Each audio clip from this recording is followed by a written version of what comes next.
All right. I'm going to allow a couple of minutes for everyone to join. Hopefully we have a few questions in the Q&A. I'm going to check if I can see them. We're going to be talking about social media strategies today.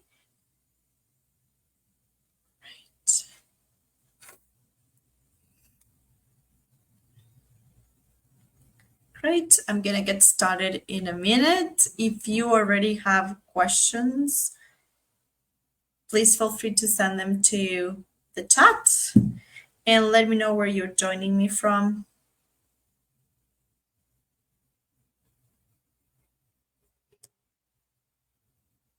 Okay. Perfect. All right. I think we can get started now.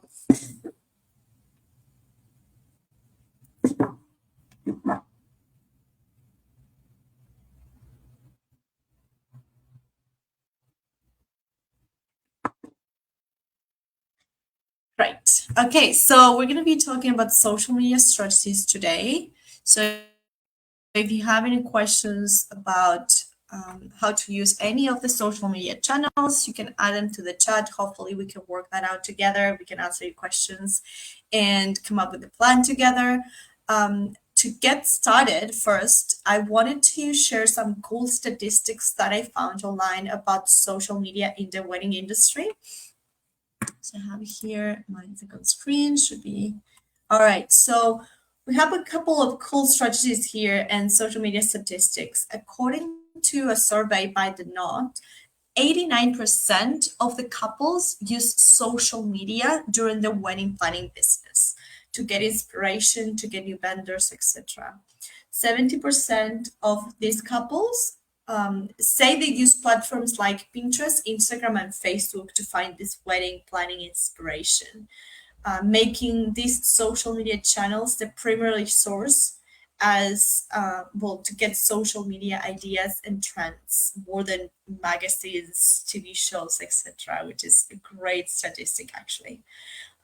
64 of the couples discover wedding vendors, including venues, photographers, planners, etc., through social media platforms. So this is when you come in and you have your social media channels, you have all your social proof, and you get to have to be in contact with these couples that are looking for you and your services. So we do have many channels that we probably recommend to try them all. Why? Because every audience and every industry and every region is different. And you might need to get some testing before dedicating your full time into creating and scheduling this content. However, Instagram and Pinterest are usually the go-to platforms for couples, like we probably mentioned in the statistics, to look for inspiration and vendors and to share their wedding journey. So I would recommend getting started with those and polishing those too. Graphic content plays the most important role in this creating new social media content for wedding planners. So some basic graphic design and an eye for design will be needed to rise above the competition. So if you want to get started with that, I will recommend a couple of other tools later on in one of my slides.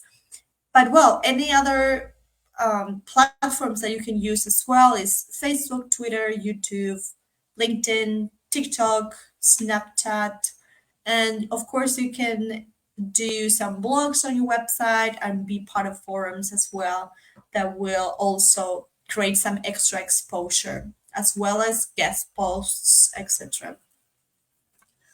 All right. So, what kind of content works well in the wedding industry? So, I want to highlight first three of the what I believe the content that will actually work very well on your social media channels, and what are the topics that I think could work very well with this with these topics as well. So for visual content, photos and videos are really important here to showcase your work. Whether if it's capturing the brides getting ready, the decor before and after.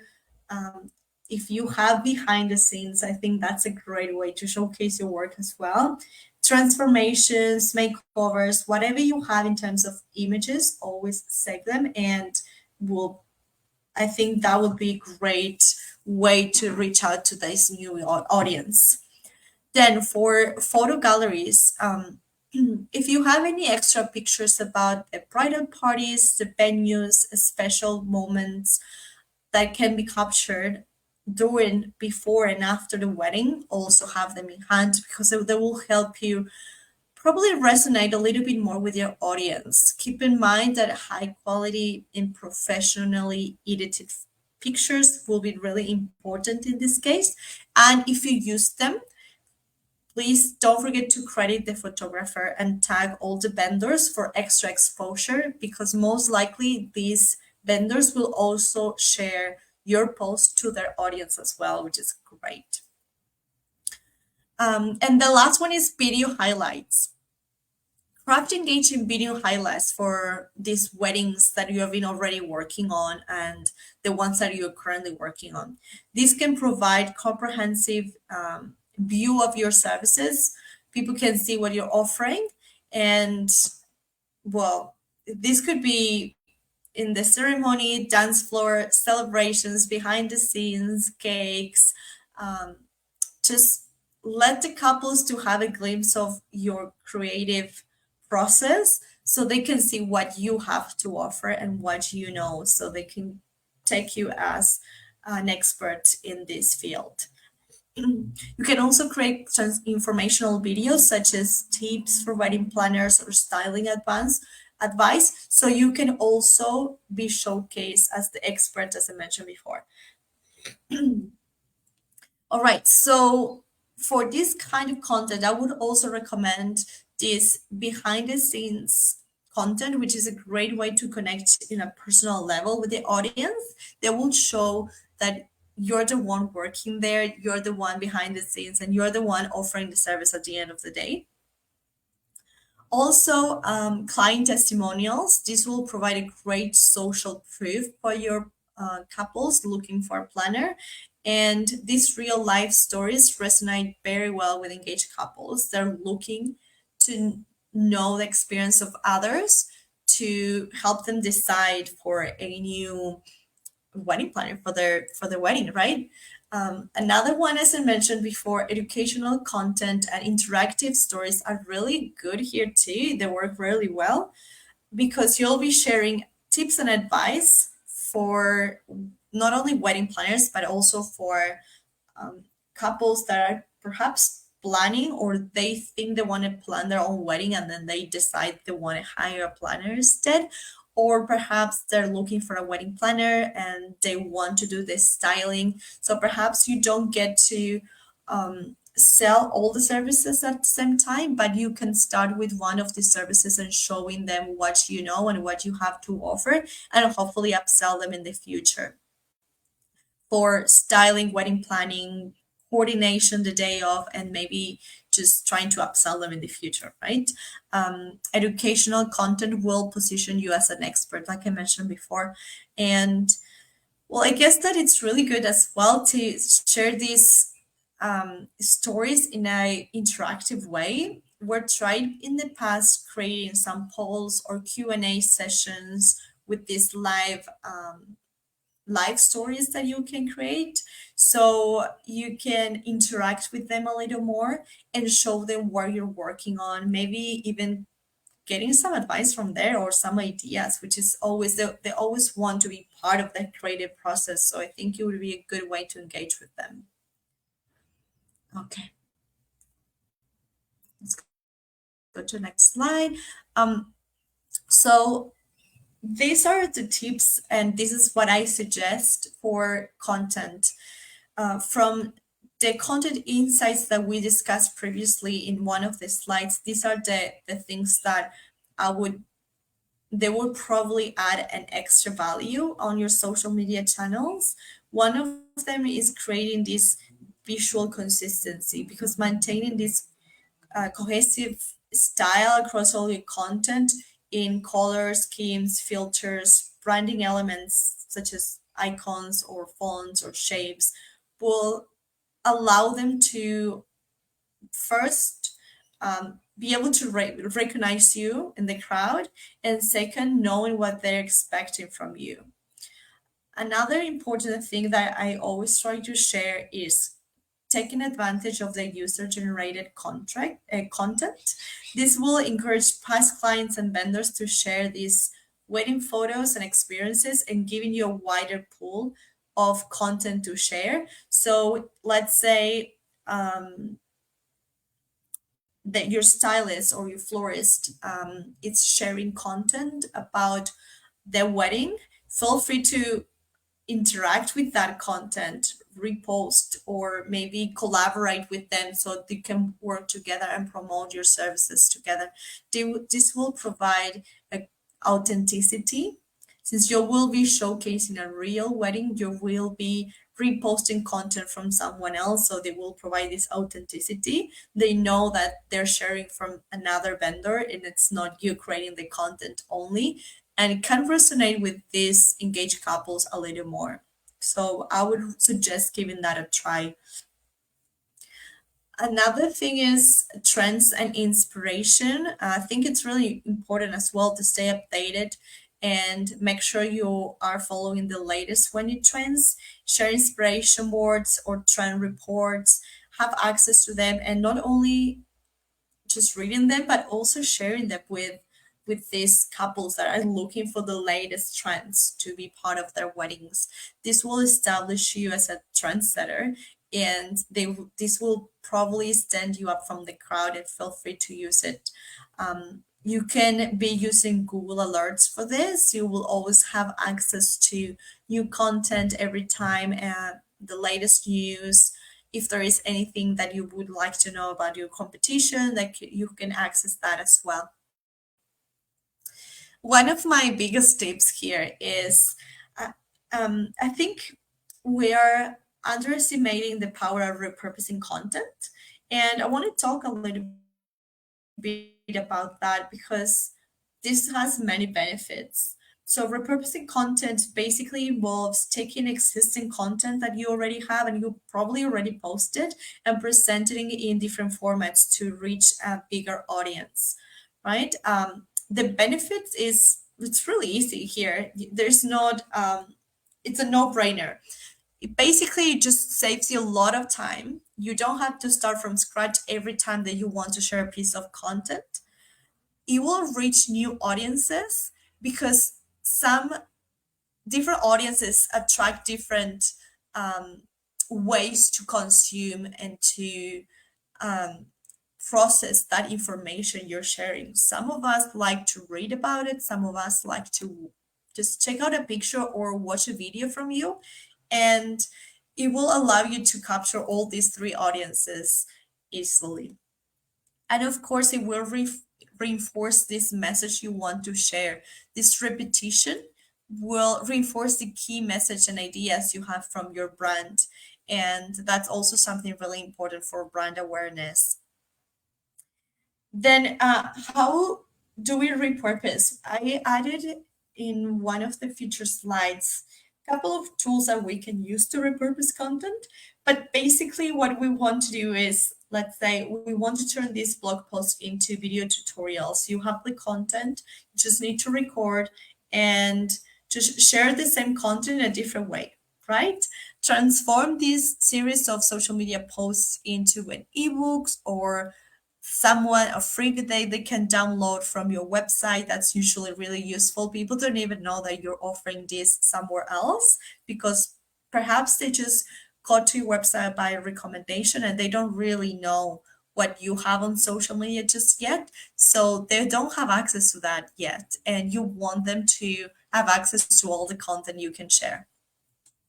And also if you have any customer reviews or testimonials, you can also share it on social media. So as we said, we do want to share this social proof with them, and share on your website and share on a blog post and share on social media so people know and can get to know you a little more as well.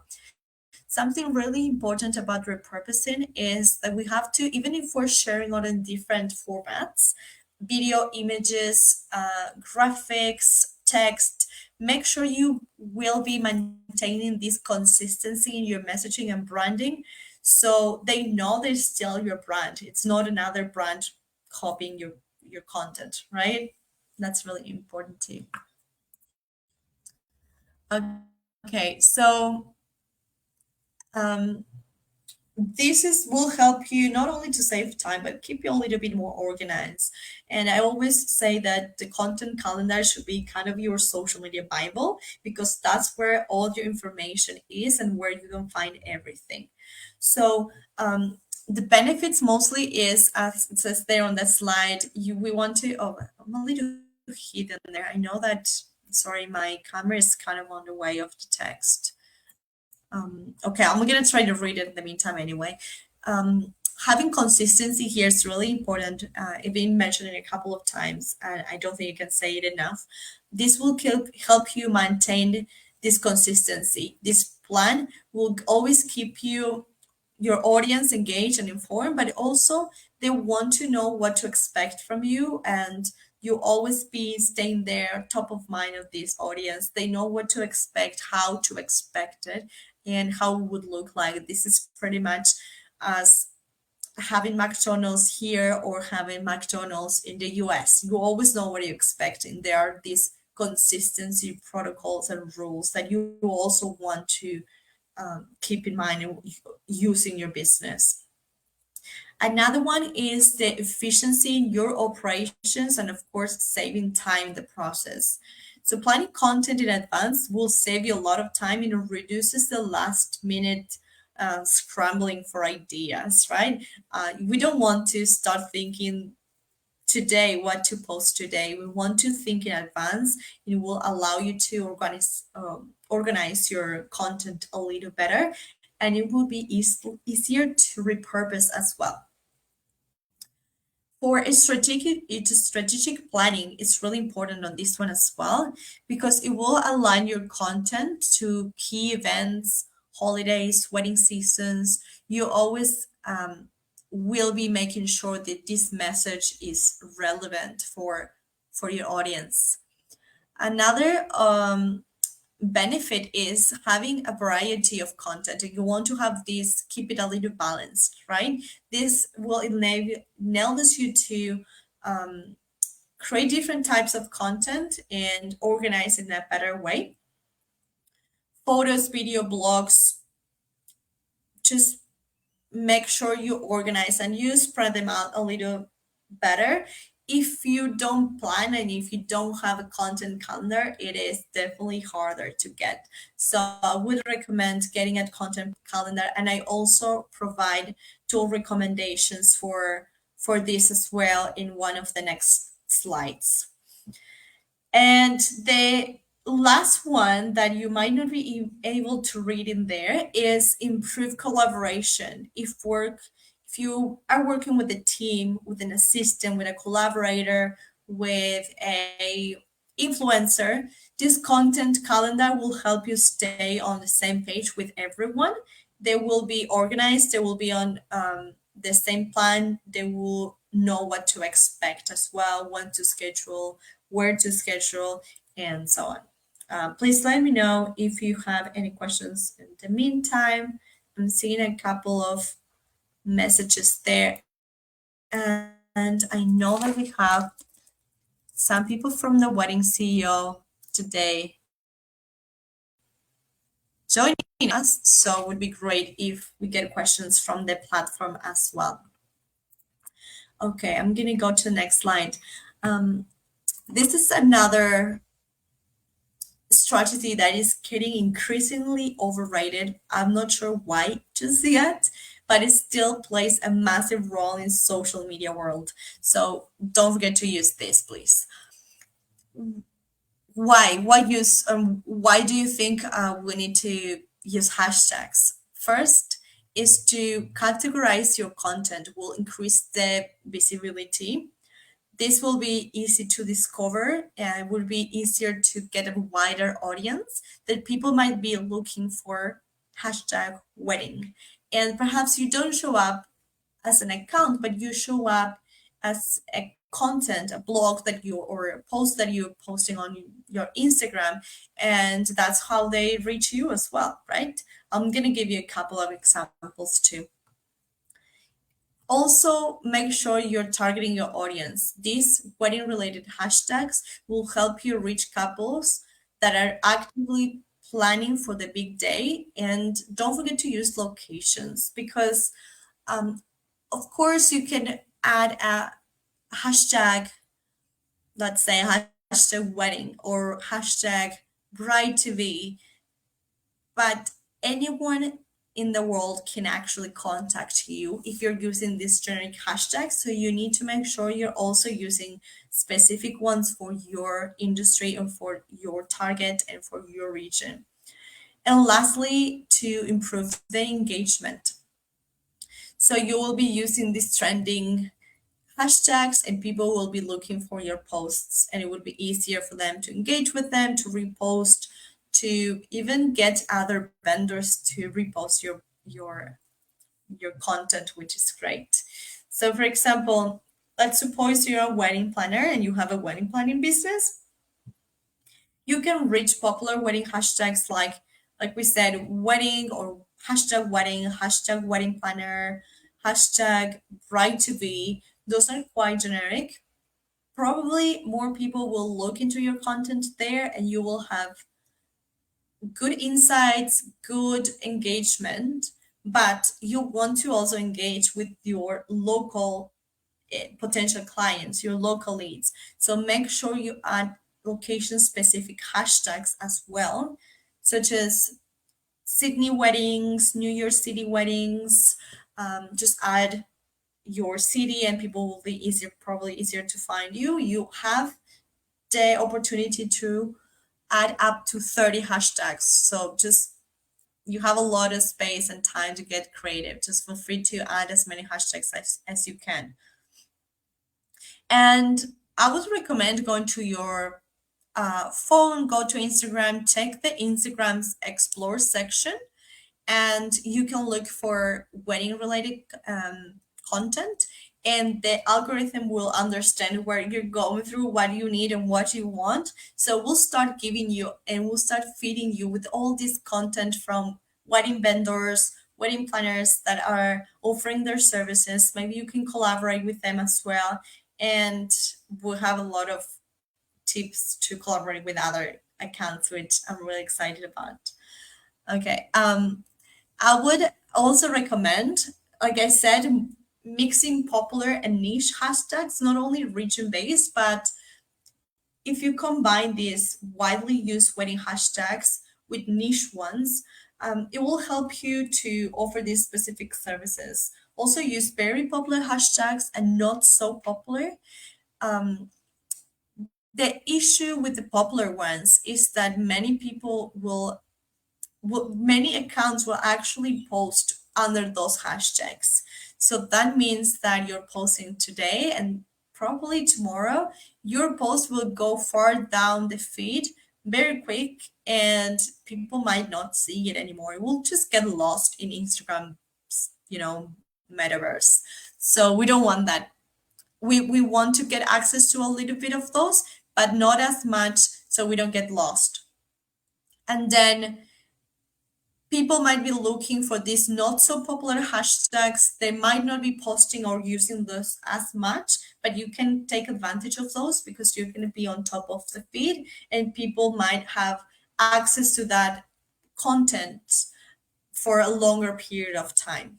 Just feel free to monitor the trends. As I said, Google Trends, Google search, and Google Alerts will help you a lot to especially keep relevant content on your social media feed for wedding season, special locations, what are the trends, what people's using, what they want, what they don't want, and just feel free to share all that information, which is really useful for them that they might not know and they might not get access to. And feel free to also create a unique hashtag, a branded hashtag that will help your business to create this sense of community and being easier to find. If you want to be found, let's say, on the feed and people might not remember, we need to use real easy to remember accounts as well, name of the, this at name of your account. It has to be easy to remember, but also you can use the hashtags as another way to find you. So people can find you on hashtags and can find you on the account itself. So make sure to use both. That's really good. The link in bio as well will help you, even if you add a couple of hashtags as well, would be easier for people to find you as well. So feel free to explore a little bit in this link in bio, add some links, call to action, tell them in a short sentence who you are, what you're offering, why are you an expert, and people would just follow these call to actions easier. Okay, so also I think it's really important to build these connections within the wedding community. So I do have a couple of recommendations for, or maybe my favorite techniques for engagement. One of them is respond to comments. Sometimes I will get some comments or likes and we just don't get back to them. We want to make sure that your audience is being heard.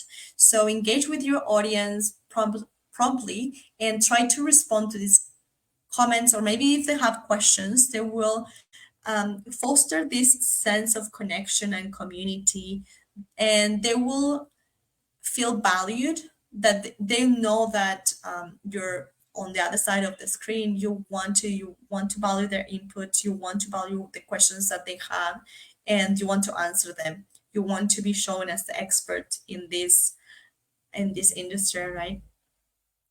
Another one is initiate conversations. Sometimes you don't get as many messages, but feel free to start the conversation as well, right?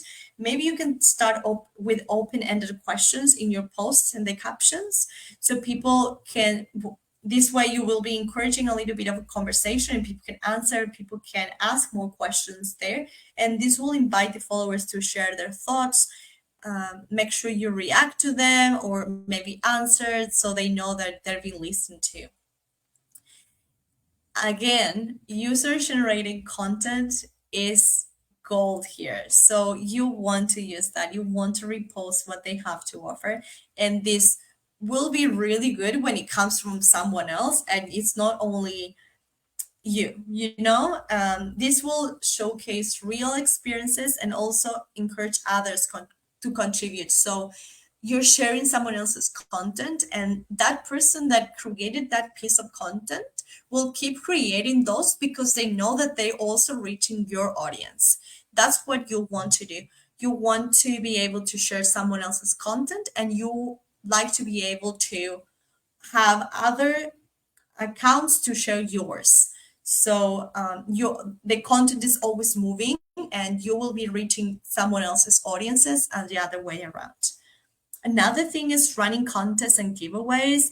Um, Probably not working as well as was in the past, but it will encourage participants to engage with your content a little more, maybe sharing a post that will reach these other audiences on top of yours, tagging friends, get more brand exposure, create a little bit more of reach that might or might not be your audience, but you never know, right? Another one is creating polls and surveys.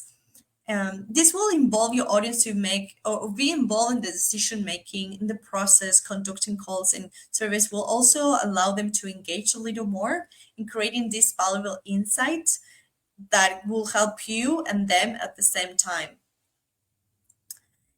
Okay, so let's talk about call to actions. So this is how we turn this engagement and this buzz and all these questions and answers and everything else that comes to social media with a call to action and with a sell, because at the end of the day, that's what we're looking for. So the benefits of adding a call to action to your bio and to your captions will be basically first and foremost creating clear call to actions. We guide these leads to towards these desired actions. That's what you want them to do. Sometimes they don't even know that they need what you're offering until you let them know. So feel free to create a really engaging um, sorry, very engaging caption. Show them what you have to offer and what you know without selling, of course. And then add a call to action that it doesn't have to be buy from me. It can be go visit my blog, go download this freebie and provide extra value, because that would allow them to keep nurtured for a little longer and then convert them into clients. This is not something that we market for $2. So they need this process to get engaged, to get nurtured, to the difference between hiring you and your competition. So you want to provide a lot of value before you take this from them. Also, you want to build this contact list. This will allow you also to follow up emails, as I said, nurture them via email as well, or maybe text messages. That works very well as well. You don't have to ask them for the email address. Sometimes you can ask them for the phone number and say, hey, I'm going to send you a text with this information that you need. And you can keep following up with them and just building a little bit more of a client journey with them and a little bit more personalized than just creating social media content for a wider um, list of leads. And last, this is what I was just mentioning now. It's just creating personalized engagement. You want to tailor these offers to the potential clients. And as we talked before in the past with our last call, is that we can create this, we can use AI to create our content. We can use any other tools that we want to, but we also want to capture these different leads that might not look the same from each other. So you might not have only one audience, you can have two or even three, but you have to make sure you actually tailor those messages and those offers to all your audiences. Otherwise, there's no way you can have three and cater those three. You want to be able to personalize this engagement and this content, and not all your personas or ideal clients need the same kind of content. So we need to make sure we're offering this content for all the personas that you have. And then how can we use this, or how can we build these call to actions? I would recommend first doing some limited time offers. This will basically be promoting specific deals or products or discounts for a limited period of time to encourage bookings, and this will build this sense of urgency, so they will be prompted to buy now and stop thinking about it and stop overthinking it and buy from you and not your competition. Another thing could be inviting them to a webinar or a workshop on how to do something about, well, wedding related, right? Or even it doesn't really have to be B2C, B2 business to client. You can also reach out to other vendors and connect with them through webinars and workshops. Again, generated content is amazing. Feel free to post from certified clients, tag your services and tag your vendors so they can reach out to you as well.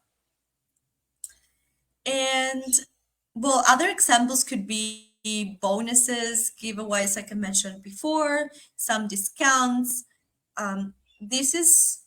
This kind of be up to you what you have to offer, right? So on your Instagram post showcasing a wedding setup, you can include a call to action that says, ready to make your dream wedding a reality? contact us today and get started with your personalized celebration, or contact us today or comment below for a free quote, and you can get back to them well on a private message, or even better if you have their phone number or email address, which is the ideal, right?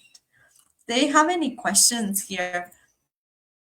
We have a couple of messages from the wedding CEO, but I'll get back to you very soon. If you have any questions here as well on the Facebook messages, feel free to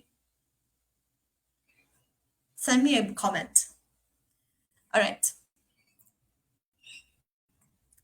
This is kind of my favorite part of social media, the partnerships. In the wedding industry, wedding influencers play a significant role in shaping trends, inspiring couples, promoting products and services, and basically telling them what they want. So these wedding influencers are basically individuals that have gained a significant following on social media, and particularly I would say Instagram, Pinterest, and YouTube. And what they do is they share related content to, in this case, only weddings. So this person won't be talking about weddings, and the next day we'll be talking about refrigerators. You know, we're gonna be always talking about the same topic, and that's why they follow them. So often they showcase their own weddings, collaborations with other vendors, feature content that provide inspirations to engage couples, ideas, whatever you can think of. What are the benefits of collaborating with these wedding influencers? So basically, what you want to do is extend the reach. Wedding influencers often have a larger and engaged following within your target audience. So partnering with them will allow you to tap into their reach and gain exposure to potential clients. That could be, of course, as we said, same with hashtags. It could be really broad or it could be really niche. Probably it's a little harder to get a massive influencer in a really niche place, but we want to make sure that we actually reaching the audience that we want to. So if you have maybe a micro influencer that has less followers, probably even more affordable as well, but you know that that's the target audience that you want to reach, even better. Okay, you also want to build this credibility and trust, because influencers have built this trust with their followers. And when they have to, or when they get to endorse your services, it lends this credibility to your business, and it can help potential clients to feel more confident into their decision to choose you over the competition that might not even be doing this in the first place. Another thing is content creation. Influencers are really skilled at what they're doing. They create a high quality and engaging content. So we want to take advantage of that. I think we need to give them a little bit of creative room for them to work and do their magic.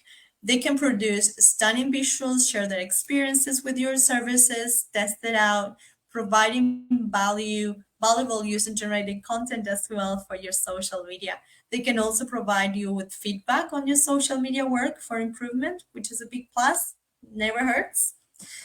Also, you'll have recommendations from them, right? They will be providing authentic recommendations and reviews of your services. So potential clients often find these more convincing than traditional advertising, and of course, maybe a little bit more convincing that the feedback or the testimonials that other couples can give you, because this audience trusts these people, right? And also, engagement is really important here, right? They will provide this, or you will be able to also recommend to foster this sense of community with them as well. Engaging with the influencers audience through Q&A questions or interactive content can help you build a relationship not only with the influencer but with their audience as well, which is the most important thing. Okay, I'm checking messages too. All right, so these are my tips and kind of like a roadmap of how I would recommend interacting with these new partners or influencers? First, we want to be able to identify the relevant influencers. Look for influencers whose values, style, niche align to your wedding business, which is really important so we don't end up in the eyes of the wrong audience or the audience that is not really yours, like too far, or looking for a different kind of wedding that you might not be interested in offering. They should have a substantial following of engaged couples and individuals planning weddings. Sometimes likes and follows are not enough. You want to make sure that they are engaged, that they're asking questions, that they are commenting and reacting to the content they have to offer. Then, after you identify those first influencers, you want to engage authentically. So, before reaching out to them directly, engage with these influencers' content genuinely. Like, try to comment, like, share their post to establish this connection, making sure your presence is noticed. So, they know you exist and they know that you are actually there. You're there, you're looking at their content and you're noticing their content. Third, personalize your outreach with this influencer. When you contact an influencer, just make sure you craft a personalized message with a touch and explaining why you believe the collaboration would be beneficial for both parties. Highlight what's in for them and their audience as well. It's not all about you and your business. They want to know what they can get in return, right? Make sure you define and explain and discuss to have clear expectations, communicating these expectations and goals that you have mutually. It will help them be on the same page, right? You want to discuss compensation, when and how this will be delivered, timelines, promotion schedule. Make sure that both understand both um, roles and what's in for them and what's what what your job is as well in this whole role, what responsibilities for both parties. A tip here is to allow these influencers, as I said before, to this creative freedom with your brand guidelines. Of course, make sure that they work with your creative guidelines, but they also know their audience best and they can create content that resonates with them probably a little better than you do. So let them go with the flow. Tell them what your brand guidelines are. Tell them what your values and messages is. You can always approve the content after they create it, but make sure that you'll give them a little bit of room for them to create that content because they know what they're doing. Another important aspect is creating this a legal agreement if you feel necessary. I think it's really important. Just basically draft a short contract outlining all the terms and conditions, address issues such as payment, um, who will own the rights of the content, if any kind of exclusivity deal is needed, and so on.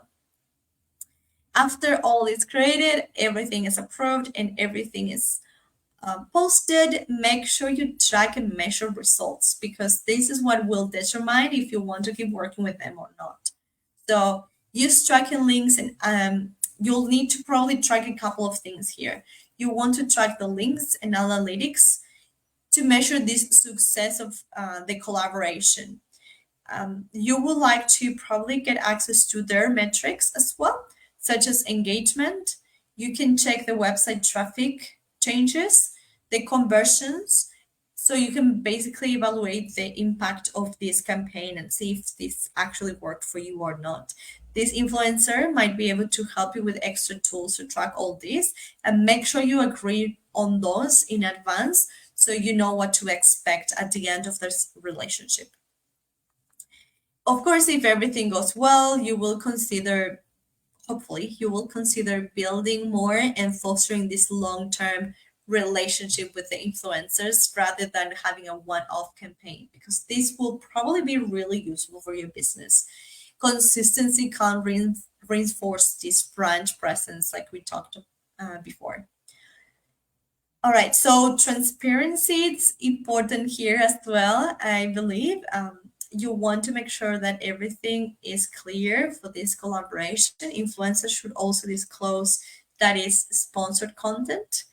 Um, and you also want to maintain this authenticity and trust for your brand. So it's fair for the audience to know that there was a collaboration and usually pretty much needed. And last but not least, I believe I did not add it to my presentation. It's feedback and adaptation. So you will have to track and measure all these KPIs, but you also want to be able to seek this feedback from the influencer to evaluate the results. Use this information, these track methods and measures and KPIs to adapt the content that you created with them and improve for future partnerships. That will be important as well if you want to keep doing it in the future. Next is analytics. For me, it's not the most fun part of social media, but it's very much needed to adapt and to improve your content. I will also share my tips to adapt the content to your channel's analytics. So you want to separate the high performance content and the underperforming material and see what's working out for your audience, for your region, for your age range. So you want to be able to recognize the posts and the pieces of content that are actually working for your brand. Learn from these successful posts to replicate the success and fine tune the strategy for less of these unsuccessful posts. We want to read what works for your audience. So we don't want to keep posting pieces of content that the audience might not need or might not be looking from you. If a particular post gains good traction, make sure to capitalize on it. If not, just make sure you pivot and just maintain this engagement by creating other high performance posts. Like I mentioned before, you can do it as quickly as possible or just take a little bit more of time to maybe make sure that it was not a tracking mistake and you want to probably have another opportunity to see if that kind of content actually gets that traffic and traction you're looking for. Another important thing is to recognize these peak times of engagement. So real-time analytics can pinpoint where your audience is more active and to post on those times and days, of course. Usually weekends, but it will depend on your audience, mostly the age range. All right, so I have a couple of tools I would like to recommend you to use for social media and to easily create content and save time and all this sweet stuff that we all want because we're all busy. So first, I would recommend Google Alerts. I've been recommending this quite a bit, but I would not get tired of it.